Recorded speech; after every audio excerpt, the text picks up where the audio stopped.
anggota dewan yang terhormat itu dulu pada zaman tahun saya 1995 betul-betul gitu orang-orang itu yang mumpuni, yang memang dia punya track record yang baik, yang pernah benar-benar benar-benar gimana ya, benar-benar punya qualified lah. Ya. Tapi sekarang dengan usia yang maaf ya masih muda, ya kan ada tuh yang sekarang juga termuda katanya gitu.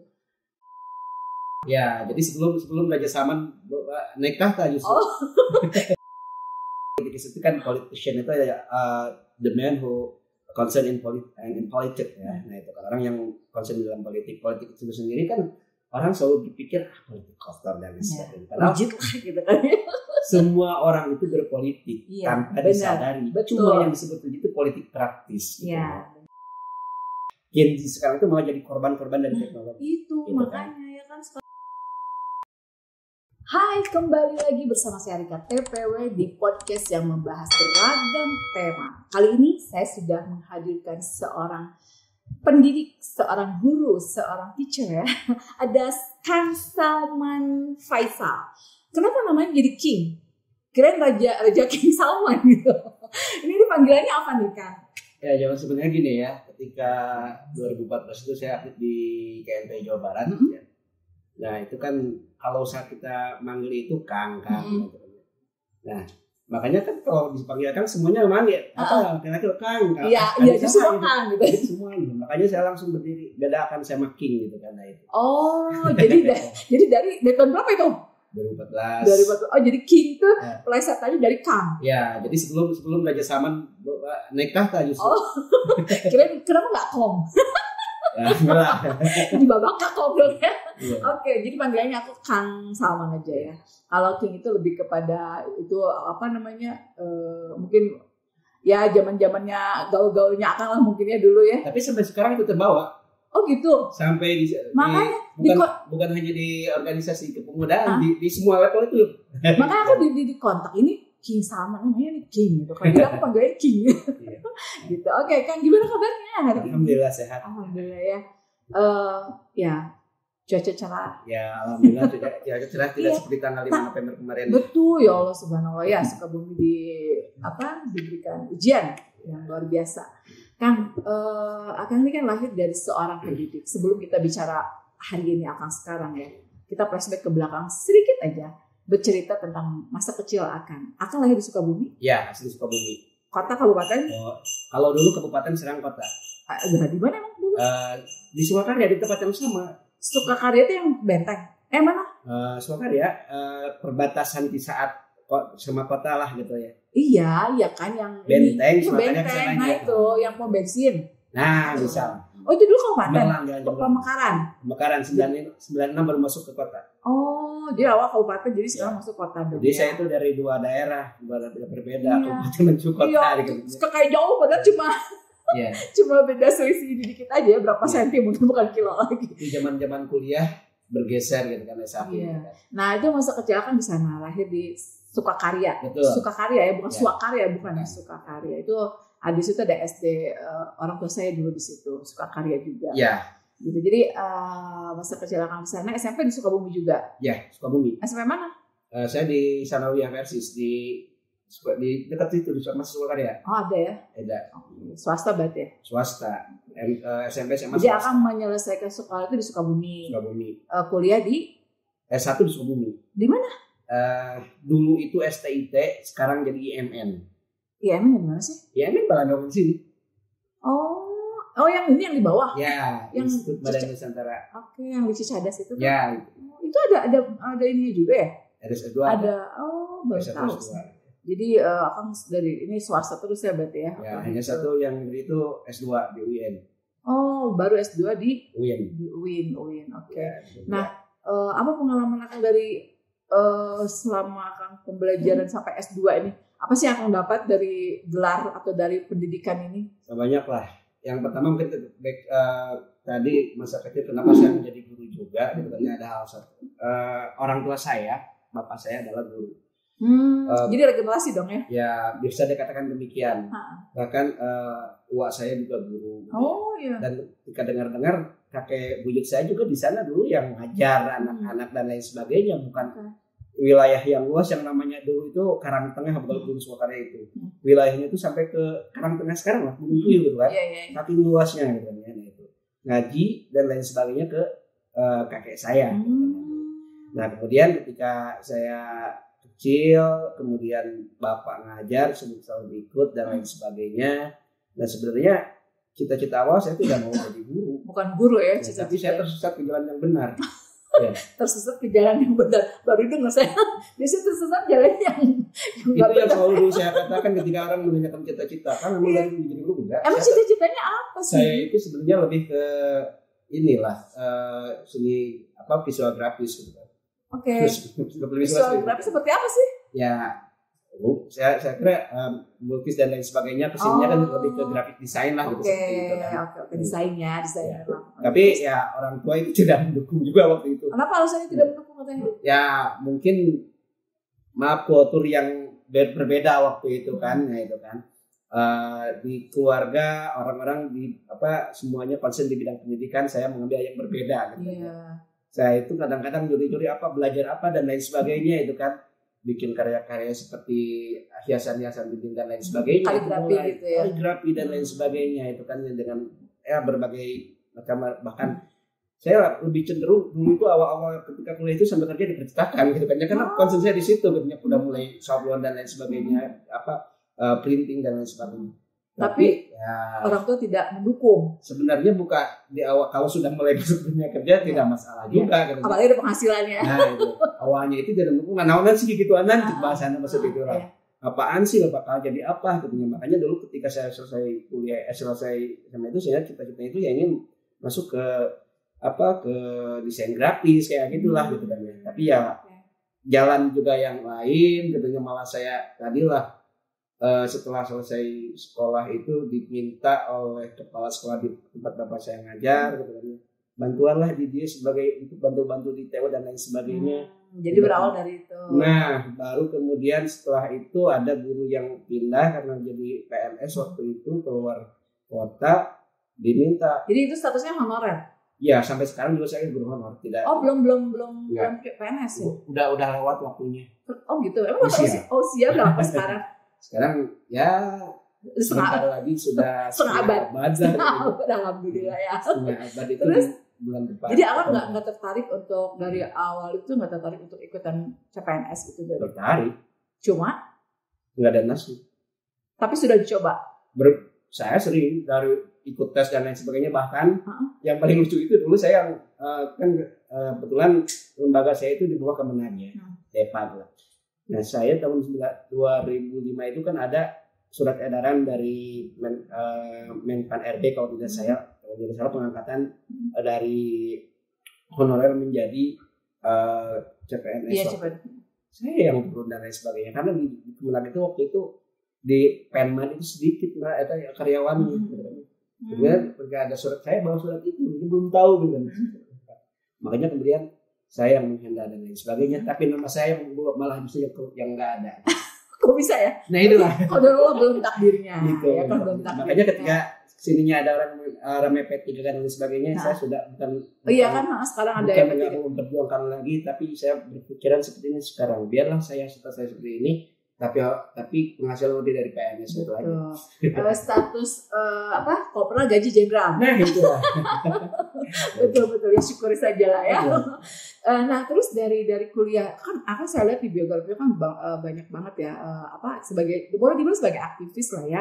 Aktif di beberapa organisasi juga, di partai juga sebagai politikus mungkin ya. Nah tiba-tiba akan aktif di situ. Memang dari semenjak kuliah memang sudah mulai suka berorganisasi atau gimana? Dari semenjak sekolah saya itu di OSIS dan lain sebagainya, mengadakan acara dan sebagainya. Kemudian masuk kuliah, ya entah kenapa tiba-tiba ketika pemilihan senat itu saya ditunjuk ditunjuk menjadi sekretaris senat, gitu kan ya. Sekretaris senat. Ya sekretaris senat.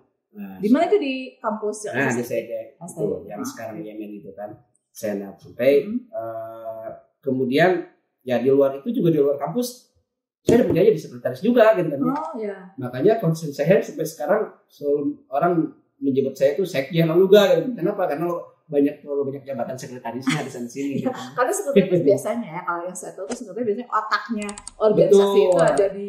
Saya selalu mengatakan demikian kepada junior-junior saya, kalau organisasi itu jalannya itu adalah di sekretaris. Iya, benar kan? Ya, jadi motor penggeraknya itu ada di situ. Ya, kalau bisa dikatakan jantungnya. Kalau jantungnya berhenti udah berhenti organisasi gitu. Benar-benar. Nah, itu. Jadi ya itu tadi ya, benar. Berarti harus seorang sekretaris harus benar-benar bisa mumpuni. Ya. Ketua itu hanya nge-backup lah. Ketua itu hanya istilahnya sebagai powerful aja. Dulu itu kan orang berpikiran yang sekretaris itu cuma bisa ngetik. Iya. Dulu gitu. Asumsi sekretaris kan gitu. Nah, membantu. Ya kan membantu ketua untuk masalah administrasi. Itu konteksnya dulu kan. Tapi sekarang berbeda porsinya, berbeda tupoksinya juga. Dan memang benar kata jantung dari organisasi itu adalah sekretaris. Gitu. Nah, selama akan berkecimpung di beberapa organisasi, tantangan apa yang akan dapat dari ini? Namanya organisasi kan kita tidak digaji ya kan? Betul. Nah, itu apa sih tantangan terbesarnya untuk bisa menjadi orang dipercaya gitu kan dari beberapa organisasi? Trust. Kepercayaan. Kepercayaan. Okay. Nah, mungkin dia di dunia KNPI, organisasi KNPI itu masih sedikit lah orang yang karena saya juga di KNPI ya. KNPI kota? Enggak. Oh, Jawa Barat ya? Jawa Barat. Oke. Sedikit orang yang kemudian bisa naik levelnya ke tingkat pusat. Iya. Sorry. Jadi sebelum bakal ke Jawa Barat, kan nggak di KNPI kota dulu, tidak langsung ke sana? Atau gimana? Ya iyalah. Saya malah di kecamatan dulu. Pertama waktu berKNPI di kecamatan. Jadi step by stepnya akan lalu ya? Saya lalu dari kecamatan, kota, provinsi sampai ke pusat. Gitu kan. Oke. Nah, itu kemarin saya pernah menjadi salah satu pimpinan sidang Kongres KNPI tahun 2018. 2018. Gitu. Ya, step ini itu tidak mudah gitu kan ya. Karena orang ya di KNPI itu ingin jadi pimpinan sidang saja berebut gitu kan. Kenapa? Karena ya itulah kemudian padahal itu bagaimana kemampuan orang itu dalam memimpin dan mengambil keputusan yang begitu berat di situ gitu kan ya. Yang qualified. Apalagi kan untuk tingkat nasional Kongres itu akan membuat ada anggaran dasar, anggaran rumah tangga untuk se-Indonesia. Nah, itu tantangan yang pernah saya 2018. Desember 2018 itu masih ingat saya kan. Nah, itu Desember 2018. Nah, tentu saja tadi kenapa saya bisa masuk ke situ ditunjuk untuk menjadi, ya asalnya kan saya jujur ketika masuk ke arena itu hanya mengerjakan administrasi yang harus disiapkan sebagai peserta dari Jawa Barat kan. Orang lain yang di dalam. Tiba-tiba inilah pentingnya bagaimana berorganisasi itu bukan hanya dringka gitu kan. Dringka itu dringka diri. Betul, setuju. Nah, saya katakan gini. Nah, iya, dringka itu betul. Ini orang banyak yang datang itu. Bayangkan ini perhelatan nasional gitu ya. Yang ingin datang banyak. Selisiku lah yang masuk nanti gitu kan. Gimana caranya? Datang ke sana itu tiba-tiba ini pas acara pokoknya penunjukan orang pada nggak ada, saya lagi di dalam karena saya memang dari dulu selalu waktu itu sedang jadi sekretaris OK di KNPI Jabar. Saya ingin mengetahui akhirnya apa? Karena ini jatahnya Jawa Barat, akhirnya tidak ada orang lagi saya. Bukan berarti tidak orang lagi, tapi saya jangan dulu kata saya, lemparkan dulu kepada yang lain, telepon dan sebagainya atau pimpinan rombongan. Emang aku yang harus di situ katanya. Berarti kita bisa setel gitu ya. Tapi bagi saya memang sudah terbiasa gitu ya.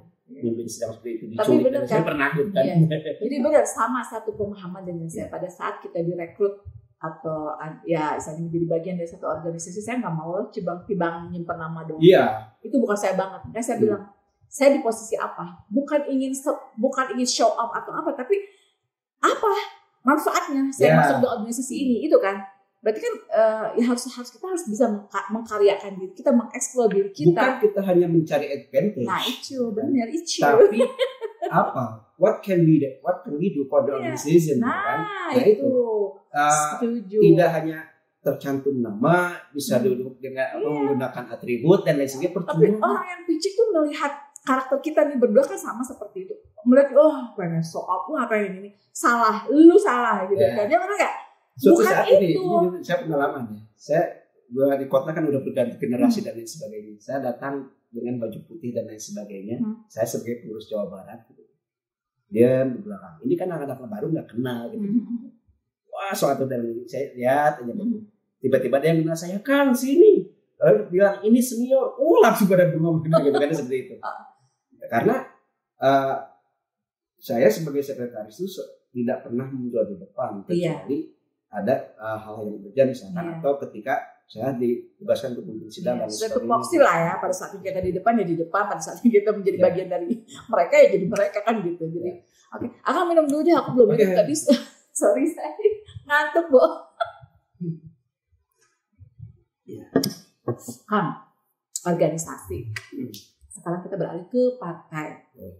Sebagai ya boleh dibilang politikus lah ya. Ya. Apa sih politikus itu kan? Sebenarnya politikus itu kan politician itu ya the man who concern in politics ya. Nah itu kan orang yang concern dalam politik itu sendiri kan orang selalu berpikir politik kotor dan sebagainya. Padahal Rigid lah gitu kan. semua orang itu berpolitik tanpa disadari. Betul. Cuma yang disebut itu politik praktis. Gitu. Iya, benar. Nah, politik itu adalah the way to get something, to achieve something gitu ya. Politik itu adalah cara untuk mencapai sesuatu adalah politik. Nah, semua orang berpolitik. Saya aja berpolitik Betul. gitu. Tanpa disadari. Cuma yang membedakan adalah politik praktis. Nah, memang ketika orang berbicara politik atau dan lain sebagainya itu tergantung gitu. Ya, kembali lagi ya. Back to the system, back to the man gitu kan gitu. Bukan melulu orang atau kalau kata Iwan Fals kan dalam lagunya apakah selamanya politik itu kejam gitu kan tidak selamanya. Tidak selamanya. Ya, politik itu kan politik praktis ini ya. Ada yang nampak lurus tapi sebenarnya bengkok, ada yang nampak bengkok tapi sebenarnya lurus.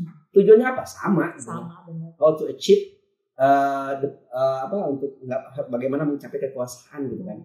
Kalau politik praktis itu. Nah itu. Nggak ada gitu yang mengatakan saya berpolitik tidak untuk mencapai kekuasaan, nggak ada. Pasti semuanya kesana bohong. Ada kepentingan. Platform semua itu kan suka sana gitu kan. Iya. Goalnya di kesana. Kami berpolitik untuk dakwah, nggak ada itu gitu kan. Sama semuanya untuk meraih kekuasaan. Iya betul. Ya. Cuma caranya yang berbeda. Cara yang berbeda gitu kan. Oke, seorang pendidik, seorang organisasi juga, aktivis, seorang apa tadi yang terakhir politikus. Dari ketiga ini, mana sih yang menurut Akang, ini passion gue di sini nih gitu. Dari tiga ini nih, lebih nyaman di mana? Oke, jadi begini, kemanapun saya pergi saya pulang ke profesi saya sebagai guru. Kemanapun saya pergi pulangnya ke profesi sebagai guru. Contohnya ya itulah, saya itu tadi berorganisasi di tingkat Jawa Barat kan pasti kesana kemari dan sebagainya. Ya, walaupun misalkan di sini ketika ada dua kepentingan yang sama di dalam kebersamaan, waktu yang bersamaan kepentingan di organisasi dan itu ada yang harus dikorbankan. Tapi tidak juga dikorbankan itu hanya kehadiran kita, attendance kita saja, kan? Bukan berarti kita mengorbankan profesi kita dan sebagainya. Kan sekarang itu sudah zamannya teknologi. Okay. Nah itu. Jadi skala prioritas Akang? Tetaplah saya guru. Gitu, jadi guru ya? Ya, saya guru. Gitu, kan. Pengabdian. Nah itu. Gitu. Nah dari tiga ini pernah nggak sih Akang mendapatkan semacam pencapaian, ya kan? Pencapaian dari ketiga yang Akang sedang geluti ini apa diantaranya? Ya. Pencapaian tertinggi lah. Sebenarnya dari awal-awal sebelum sistem pendidikan seperti ini berubah kurikulum dan lain sebagainya. Iya benar. Sebenarnya perubahan kurikulum tidak ada masalah. Tidak ada masalah. Itu sesuatu keniscayaan. Yang jadi masalah? Nah, cuma kan sistem itu ketika sistem berubah, misalkan dulu ada yang disebut NEM, EBTAN, dan sebagainya. Sekarang enggak kan? Ya benar. Nah, zonasi sekarang zonasi. Zonasi itu kan. Pencapaian itu saya merasa puas. Ini kan maklum di sekolah swasta, sekolah kecil. Itu kadang-kadang ini guru ini perempuan tiba-tiba waktunya melahirkan. Ada lagi guru ini sakit lama gitu. Ini saya memegang 3 mata pelajaran yang semuanya diujikan di EBTAN. Waduh, bisa begitu. Bahasa Indonesia, satu lagi kalau tidak PKN gitu. Dan Akang mampu itu? Alhamdulillah. Makanya selesai semua, lulusnya bagus gitu kan. Itu tidak ada permainan murni. Okay. Dan saya kira itu pencapaian. Ya, gitu kan. Dari di sisi saya sebagai seorang guru. Iya, secara personal nih gue udah bisa gitu, udah mampu nih dengan dengan 3. Kalau dikatakan multi talent. Iya benar. Nah, itu kan di situ bisa. Karena kalau dalam segi bahasa intinya sama gitu kan. Intinya sama, kalau bahasa itu yang bedakan itu kan vocabnya saja. Iya, vocabulary saja yang beda. Istri saya guru bahasa Jepang, saya guru bahasa Inggris. Istri juga seorang guru? Juga. Di? Beberapa sekolah harus selesai kan. Di Albayan Putri gitu kan ya. Oh, Albayan? Ya, Putri. Ada saya di Albayan juga. Gitu. Siapa? Elsa, Ibu Elsa guru olahraga. Oh, itu ya teman baik itu. PJO. Harus sering-sering. Itu ada aku saya. Iya. Oke. Terus dia Albayan Putri gitu kan. Jadi dua-duanya guru ya. Iya. Nah, itu kan. Nah, tentunya ketika saya melihat ya akar bahasa itu sama. Apalagi ketika saya awalnya itu saya bukan bahasa Inggris, bahasa Arab yang dikuasai. Oh, justru Arab ya. Malah sekarang bahasa Arab yang dikuasai gitu kan. Jadi lupa. Ya lupa. Makan kemarin itu ketika saya ini ada pengalaman menarik ketika saya jadi petugas haji di Arab Saudi. Gitu kan. Petugas haji maksudnya gimana tuh? PHD, petugas haji daerah yang bersamai kloter gitu kan. Oke. Tahun 2022 itu. Nah, yang lucunya itu ketika komunikasi itu, mohon maaf semua juga mengatakan harus memiliki bahasa asing. Ya. Checklist Inggris oke. Di sana ketika karena tidak terbiasa sudah juga bahasa Inggris gitu. Iya. Nah, yang saya wawancara itu bukan bahasa Arab, itu bahasa Inggrisnya yang keluar gitu. Ya, artinya kan banyak petugas kesehatan dan sebagainya. Oh, ternyata seperti ini ya kemampuan bahasa. Saya menilai. Saya mohon maaf, saya lebih baik dari mereka gitu ya. Karena apa? Karena saya praktik setiap hari gitu kalau ngajar itu kan. Iya, praktis. Ya, everyday practice gitu kan. Jadi kan ya tidak susah lah gitu kan komunikasi. Saya kesana kemarin bagaimana komunikasi dengan terutama kan kalau rumah sakit dan lain sebagainya mereka bahasa Inggris kan bahasa internasional lah ya. Gitu kan. Nah itu. Jadi kira ini yang teman-teman yang dari kan yang lain petugas itu ada perawat ada dan sebagainya. Jadi lancar-lancar aja. Makanya saya sering ke sana kemarin kalau ada urusan ke rumah sakit kan ikut nih ada. Kan ikut, oke. Kata sebenarnya itu untuk komunikasi. Gitu. Jadi pencapaian Akang itu ya yang tadi sebagai guru bisa sukses istilahnya menghantarkan lah siswa itu karena itu murni gitu kan ya. Saya berbicara sebagai seorang pendidik ya dengan yang tahu tentang sistem ini karena waktu itu murni gitu kan. Kang, kita agak sedikit membahas ke zaman sekarang ya. Gen Z atau zaman apa tuh milenial atau apalah ya istilahnya hari ini ya. Menurut pandangan Akang sebagai seorang pendidik seperti apa sih komunitas Gen Z ini? Komunitas apa ya? Lebih ke generasi Gen Z ini ya. Gen Z itu sebenarnya kan kalau dalam plan generasi itu mereka itu seharusnya orang-orang yang bukan hanya mampu memanfaatkan teknologi, tapi harus menciptakan. Tapi hari ini ya makanya kan banyak sekarang pembelajaran coding gitu kan ya. Itu intinya ke sana. Tapi kan realitas hari ini malah Gen Z sekarang itu malah jadi korban-korban dari teknologi. Itu gitu makanya kan? Ya kan sekarang banyak banget. Itulah kemudian bagaimana treatment dari pendidikan itu sendiri. Tapi mohon maaf nih dalam dunia pendidikan juga ketika kita meluruskan kadang-kadang malah jadi bersinggungan dengan hukum ya kan. Nah itu yang harus diperbaiki ke depan itu bersinggungan hukum. Dan makanya kemarin ketika terjadi kasus seorang guru yang menyerahkan itu karena dia mendidik seorang anak aparat gitu ya. Akhirnya sekarang ramai kan. Banyak banyak video-video yang menyinggung hal itu biarin aja orang berantem dan lain sebagainya. Iya benar-benar saya pernah lihat. Nah itu kan itu sebenarnya kampanye. Jadi kalau mau mendidik semaunya didik aja sendiri. Iya benar. Jadi penghargaan terhadap pendidik itu sendiri yang seharusnya dari orang tua itu sendiri. Jadi berbanding jauh dengan dulu ya. Kita ya Kang ya. Dulu mah kita perasaan nggak gitu ya. Ya. Dulu mah kita salah jadi kita siap distrap, dihukum gitu ya, dijemput, dilempar gitu. Dengan garis pengaris yang kayu sampai patah itu masalah bukan? Nggak ada kita ngadu-ngadu ya ke orang tua. Ada. Malah ketika kita bilang ke orang tua, malah kita dimarahin. Gitu ya. Dijilin, dicabok dan sebagainya. Berarti di sini kita akan berbagi bisa melihat ini ada apa yang salah. Nah itulah kemudian seharusnya kepada nilai-nilai yang sudah berubah. Ya. Nah, kemudian nilai-nilai itu yang seharusnya yang memahami itu ya dari sisi orang tua dan sebagainya. Nah kemudian sistem pendidikan lambat laun bergeser, akhirnya itu dianggap yang biasa, norma itu hilang itu. Ya. Pelajaran dulu kan ada PMP, masih ada nggak sih sekarang? Sekarang adanya PKN. Tapi tetap sama itunya. Beda.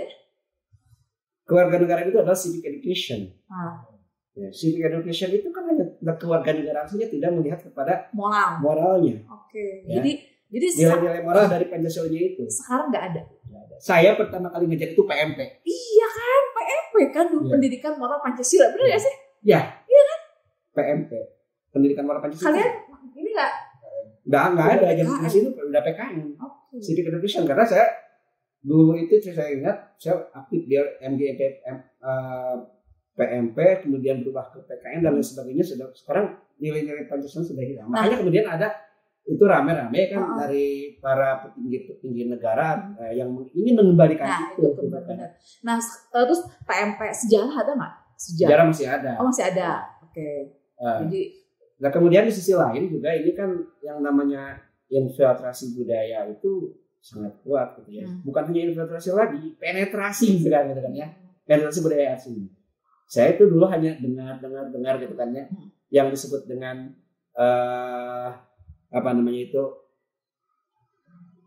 globalisasi now, beyond 2000 seperti apa. Nah, sekarang kan merasakan sendiri seperti apa. Nah itu. Bagaimana kemudian generasi-generasi yang akan datang. Nah dulu saya ingat kalau dibandingkan sekarang. Pernah ada di majalah apa ya, Nopa atau Nopa dulu saya pernah ada. Ya dulu mah tabloid. Tabloid seperti itu kan ya, bukan majalah tabloid. Itu digambarkan pada tahun 2000 itu akan seperti ini gitu kan ya. Kalau makan tinggal pijit tombol. Iya benar. Gitu kan tiba-tiba makanan ada. Nah hari ini kan kebuktian. Itu berapa puluh tahun? Iya kan? Beyond 2000 sebelum 2000 malah. Iya benar. Nah itu kan. Itu dipikirkan beyond 2000 kalau itu akan seperti itu. Padahal itu tahun 90-an sudah bisa terjadi. Ya kan? Sudah bisa ya. Sampai sekolah itu kan itu sudah ada gambaran seperti itu. Masuk 2000 itu memang tidak gradual gitu ya. Tidak langsung 2000 itu dan sebagainya sampai suatu saat saya diangkat ada yang ngomong ongkoh Cina ini bahasa orang-orang ini lah. Ongkoh tahun 2000 itu segala mesin dan lain sebagainya masih seperti ini naik angkot gitu. Tapi kemudian beberapa tahun kemudian itu ada perubahan yang betul-betul nyata. Nah itu. Saya juga pernah dengar bukan isu sih apa ya nggak ngerti nih hoax apa enggak. Katanya nanti kita beberapa jenis pekerjaan akan dihilangkan karena akan diganti oleh robot. Ibu pernah serem banget ya aku dengar. Pernah itu belum update tentang pabrik Huawei. Huawei itu salah satu vendor komunikasi dan sebagainya. Termasuk bahkan sekarang Xiaomi itu kan sudah mengeluarkan motor kalau nggak salah. Xiaomi. Ya Xiaomi. Yang namanya di Huawei itu sekarang sudah mengeluarkan orang. Yang dipekerjakan robot. Robot semuanya. Terus bagaimana dengan nasib? Jadi tukang dagang daun gua katanya.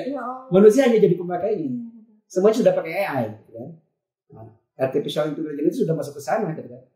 Nah, bahkan China itu kan sekarang sudah Huawei itu sudah punya OS tersendiri, tidak pakai Android lagi.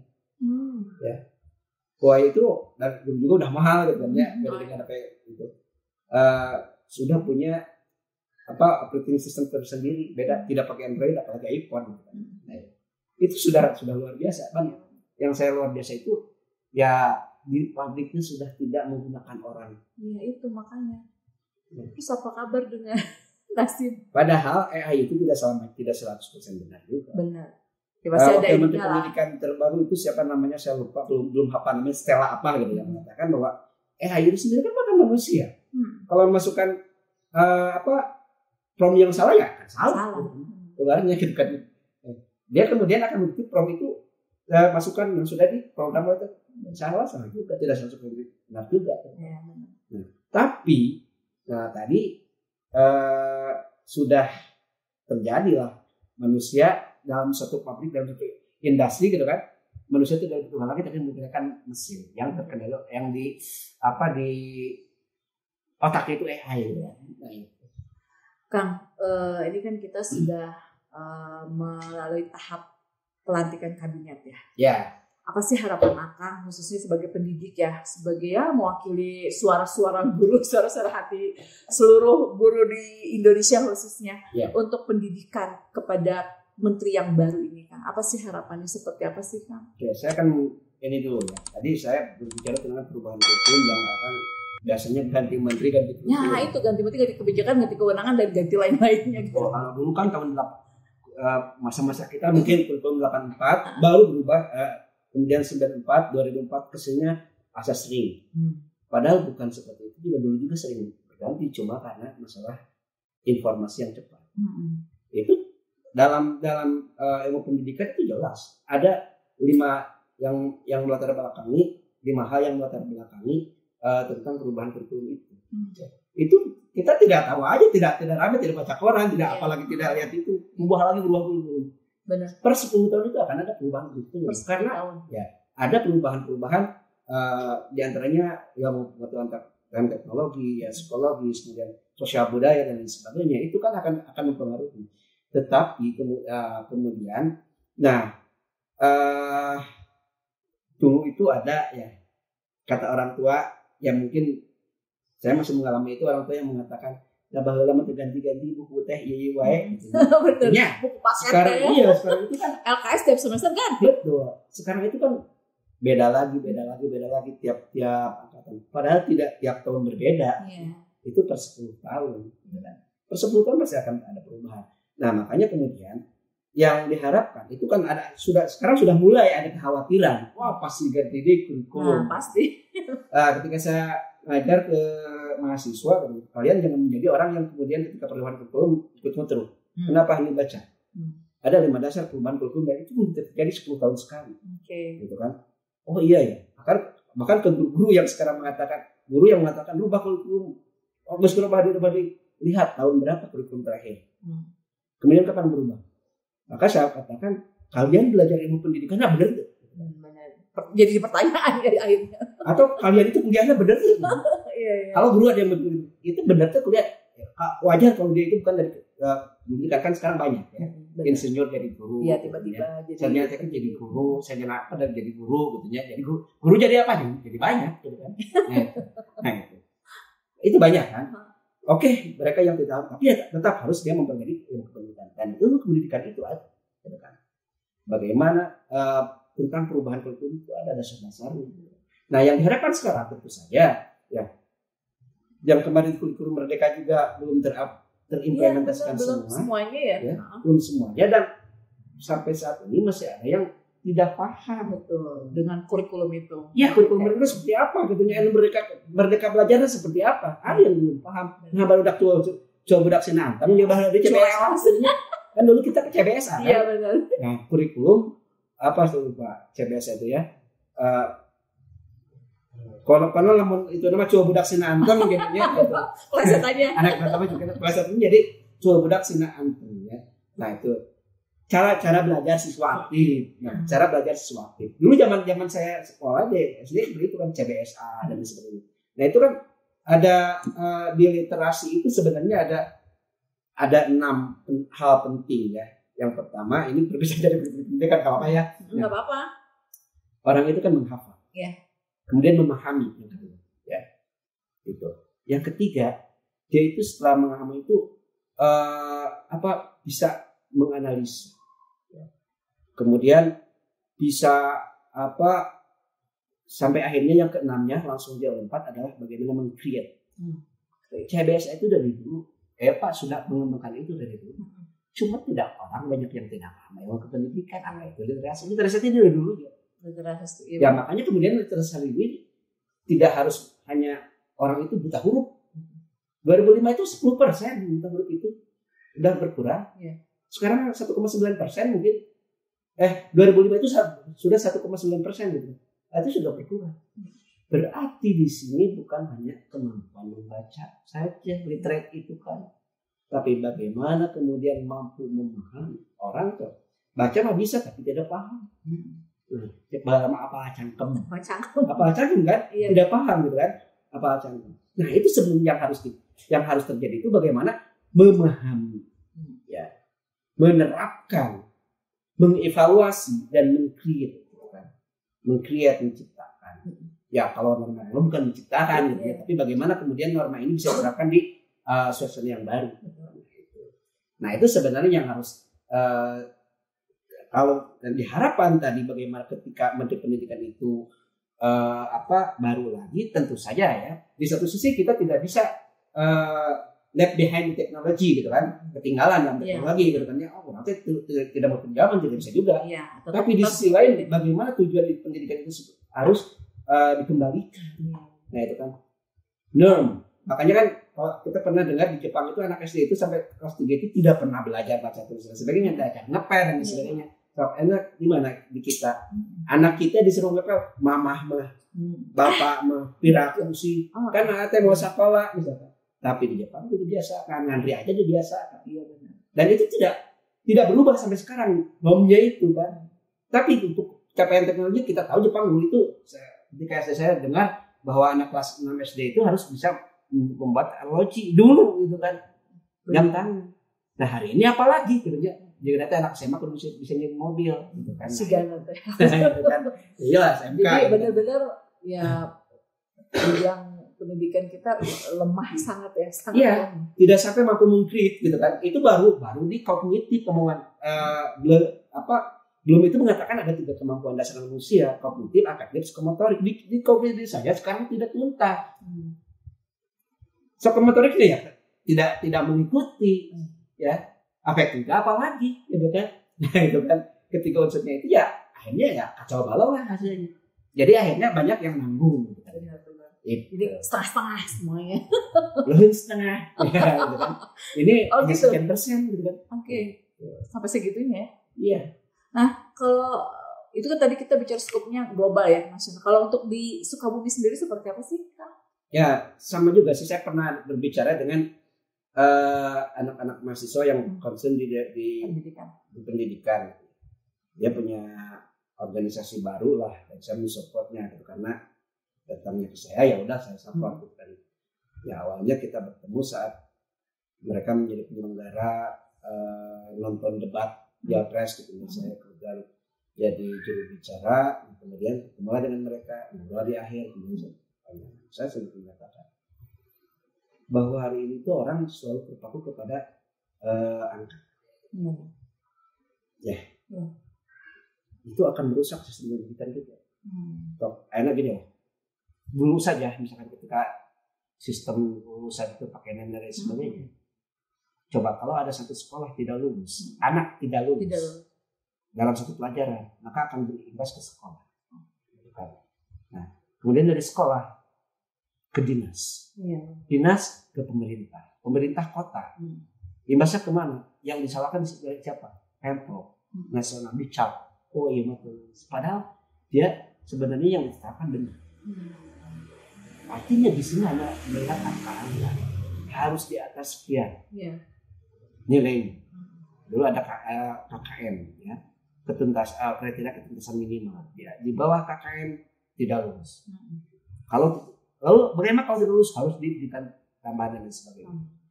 Kesalahan di kita itu sebenarnya ketika anak-anak itu lemah dalam bidang pelajaran atau ada dia lemah dalam satu mata pelajaran, di situ dihadir.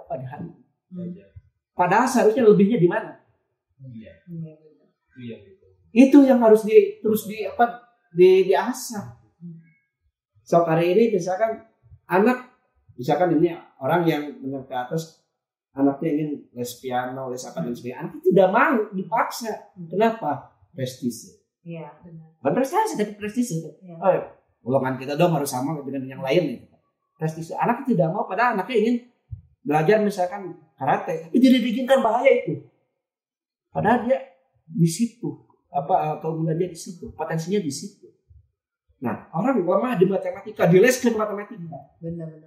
Bahasa Inggrisnya, bahasa Inggris sudah bagus. Padahal yang sudah bagus, padahal seharusnya bahasa Inggris yang diperkuat, bukan matematika dipaksa harus tidak harus sama. Nah makanya pendidikan kita itu masih berbasis angka-angka. Iya benar. Jadi iya benar masuk akal. Iya kenapa ya? Termasuk saya. Kenapa pada di sini? Sebagai ibu makanya saya agak mengulang. Oh iya benar ya gitu. Kenapa saya yang kelebihan anak yang kita olah gitu ya kan. Betul. Kenapa harus kita menekan yang lemahnya gitu, benar. Iya. Setuju lah. Saya punya anak ya. Yang satu itu ya masih ke SD kelas 6 sekarang. Di matematika dia bagus, bahasa Inggris bagus. Padahal sekolahnya di MI Madrasah Ibtidaiyah. Kalau belajar agama dia kurang. Terus dia suka pelajaran-pelajaran misalkan memasak dan sebagainya. Sampai sekarang sudah bisa program masakan karena dia didorong gitu. Mau apa masak, kalau kayak beli apa gitu. Dia belajar, kadang-kadang belajar dia dari YouTube. Ya, tutorial. Bikin mochi gagar, tahu mochi itu gimana bikinnya gitu kan ya. Nah itu.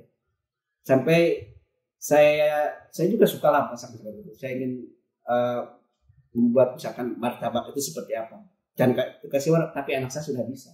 Itu kelebihannya. Terus, nah, disupport gitu kan. Nah itu mungkin kalau bisa dikatakan ya jarang lah di Indonesia yang seperti itu. Saya ingat dari situ, dari istilah itu, yang harus diperkuat adalah kelebihan.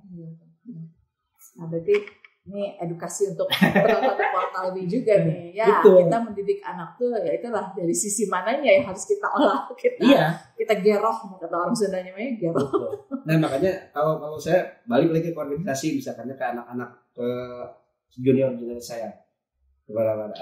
Tiap saya ngisi acara misalkan di baik itu di organisasi kepemudaan atau lain, apalagi di anak-anak yang mengaku sebagai aktivis. Saya sering gini, kadang-kadang kan aktivis itu ingin yang instan. Benar. Sudah jadi aktivis ini ingin jadi nyalon anggota dewan gaji.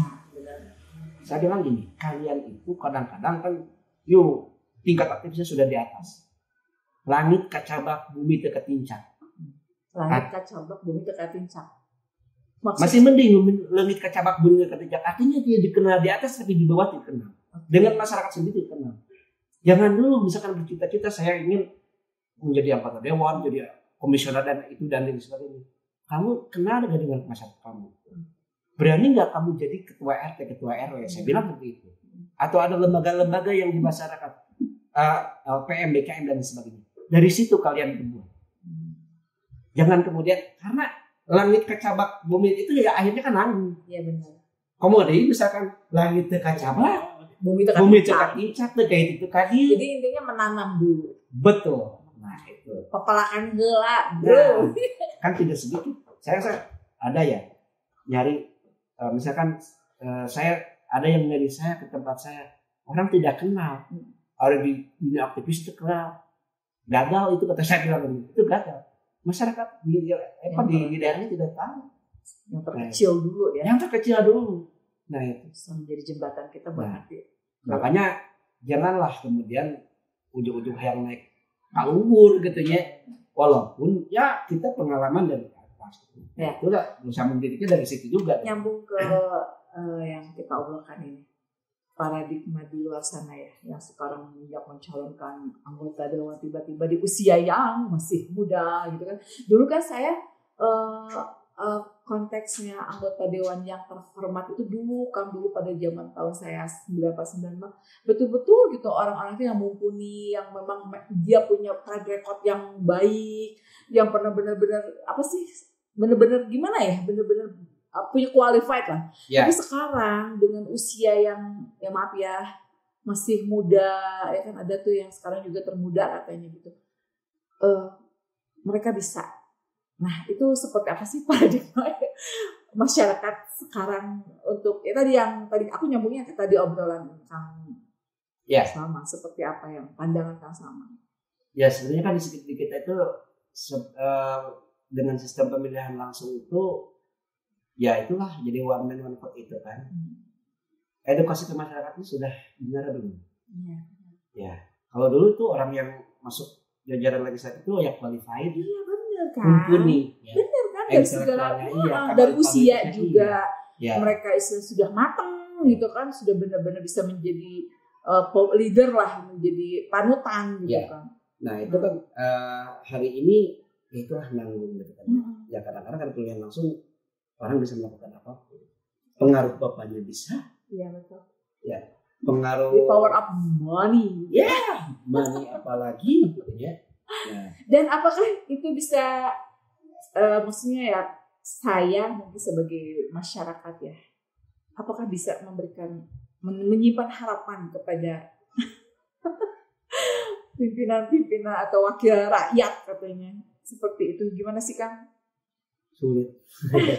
Ya mereka juga Kita tidak paham nggak boleh komen loh. Kita harus bahas bahwa kita juga harus di sini akan hadir di sini juga harus bisa mengedukasi penonton di portal khususnya seperti apa sih pandangan kacamata Akang dengan ya maaf mungkin asumsi kita sama ya dengan ya tadi paradigma sekarang dewan yang masih muda gitu kan yang memang waktunya mungkin kalau menurut saya belum saatnya di usia 30 atau 20 ke bawah. Kalau kompetensinya masuk tidak masalah. Kalau kompetensinya masuk. Ya, maksudnya gini kompetensinya masuk dia organisasi sudah matang, ya. Dia sudah paham tentang apa sih tupoksi sebagai anggota DPRD atau DPRD provinsi atau DPR RI gitu. Legislatif lah. Ya. Sudah tahu seperti itu. Lalu dia bisa menerap betul-betul merakyat. Oke. Tapi mohon maaf yang insan-insan susah. Nah itu. Bagaimana kita bisa menitipkan aspirasi kita kepada orang yang tidak paham. Pada akhirnya mereka malah belajar di kantor dewan. jadi dewan kok coba-coba. Iya makanya. Jangan sampai seperti itu. Jadi dewan kok coba-coba. Ya kan? Jadi boro-boro ngurusin rakyatnya ya kan? Iya kan, benar kan? Jadi kita bukan mendiskriminasikan. Bukan. Tapi memang realitas hari ini seperti itu. Itu kan. Memang realistis. Saya realistis. Gitu. Nah, saya ada beberapa kali. Contoh saya dulu ketika masih pemilihan murni lah katakannya, kayak itu partai itu kan dengan nomor urut itu menunjukkan bahwa kualifikasinya seperti itu. Kan? Oh di partainya itu hari ini kan orang bisa nomor 1 di partai itu juga sudah. Nah, dulu mah bener-bener apa ya yang benar-benar dapat reward lah. Sekarang enggak set. Sekarang nggak di kolong meja kan di atas meja. Di atas meja. Bukan di bawah meja lagi sekarang. Di atas rekening sekarang. Luar biasa. Nah itu kan bisa seperti itu akhirnya kualifikasinya tidak jelas. Kemampuan berpolitik juga tidak. Jadi ada kesalahan besar di sini. Betul. Mendadak politik itu sekarang banyak. Mendadak politis itu banyak gitu kan. Jadi yang 4 huruf tiba-tiba. Tiba-tiba. Jadi anggota dewan kok coba-coba gitu kan. Benar. Jangan coba-coba ya. Jangan coba-coba gitu kan itu. Mas Alvan, ini isu-isu politik nih. Kita bahas kan sebagai politikus juga nih, pengamat atau apalah itu apa statusnya Akang hari ini. Untuk pilkada sekarang, bagaimana sih menurut pandangan Akang, kacamata Akang untuk pilkada hari ini? Di Sukabumi ya? Di kota Sukabumi hari ini memang ya saya kira dari semua paslon yang ada itu ya ada yang memang memiliki kualifikasi ya dan juga memiliki kompetensi. Tapi ada juga yang coba-coba itu seperti tadi gitu. Lalu yang coba-coba itu juga misalkan ya tiba-tiba bisa jadi insan itu ya karena sistem kita one man one vote dan money politik itu juga ya lemah pengawasannya bisa juga seperti itu. Nah kan sekarang banyak orang yang berpikir NPWP nomor piro wani piro. Nah NPWP catat guys. NPWP nomor piro wani piro. Nah, wani piro itu kan. Nah itu kan edukasi di masyarakat belum merata. Ya. Tapi bicara masyarakat kan, masyarakat Sukabumi khususnya kultur masyarakat Sukabumi seperti apa nih hari ini? Saya kira apakah mereka sudah kritis untuk memilih, menentukan, atau memang masih terbawa itu tadi money politik? Kalau middle up, serangan fajar. Masyarakat middle up itu sudah berpikirnya sudah kritis bisa membedakan. Tapi low end-nya ini yang masih seperti itu karena kepentingan, karena kebutuhan dan lain sebagainya. Edukasinya memang tidak bisa serta-merta juga, itu butuh waktu yang lama. Benar. Nah itu kan saya sendiri di masyarakat sering mengatakan itu. Tadi pagi saja saya menyampaikan ibu-ibu, jangan dong masalah kita harus tahu kualifikasi dan lain sebagainya. Jangan sampai kita memilih yang salah. Terjerumuslah kita itu 5 tahun ya benar. Baru saya ngomong karena kita akan menitipkan 5 tahun ke depan Sukabumi ini gitu. Apakah selesai dengan uang 50.000? Bayangkan kalau dibagi. Nah, saya dulu yang pernah kali ini skimnya jadi banyak ya. Dulu yang pertama kali bikin kalkulasi kalau 100.000 berapa dibagi 5 tahun itu hasilnya jadi banyak. Tahun 2014an saya bikin itu, diupload di medsos itu kan, di upload. Nah hari ini banyak. Itulah harga. Nah pesan moral dari Akang sebagai sebagai praktisi, sebagai politikus, sebagai personal Akang secara pribadi untuk masyarakat Sukabumi ya dalam menentukan nanti pilihan nanti di pilkada. Ini kita bicara konteksnya pilkada karena memang lagi hangat-hangatnya di Sukabumi. Ya tentu saja ketika harapan saya masyarakat tentunya ini pendidikan politiknya semakin dewasa. Betul. Dan mereka bisa memilih dan memilah mana yang layak untuk dipilih dan mana yang tidak layak. Mana yang bisa membawa kepada kebaikan, mana yang kemudaratan. Ya, itulah kemudian bagaimana memahamkan masyarakat yang akhirnya nanti bahwa yang terpilih itu benar-benar yang terbaik untuk kebaikan kota Sukabumi ke depan. Dan piraku gitu wae gitunya. Arek gitu wae. Kata Ustaz siapa tuh? Arek gitu wae. Jadi ya sama lah. Siapapun nanti pemimpinnya harus benar-benar menjadikan Sukabumi yang lebih baik lagi. Itu mungkin harapan kita kan untuk warga masyarakat khususnya. Karena saya juga pun asli Sukabumi kan, warga masyarakat Sukabumi, dan hak pilih saya juga suara saya sangat berarti. Satu suara sangat berarti, makanya tentukan pilihan Anda dengan nurani. Jangan tergiur program-program yang mungkin promosi, tapi lebih kepada promosi mewakili KPU saya. Iya. Oke Kang. Mungkin nanti ada jadwal lagi ya. Siap.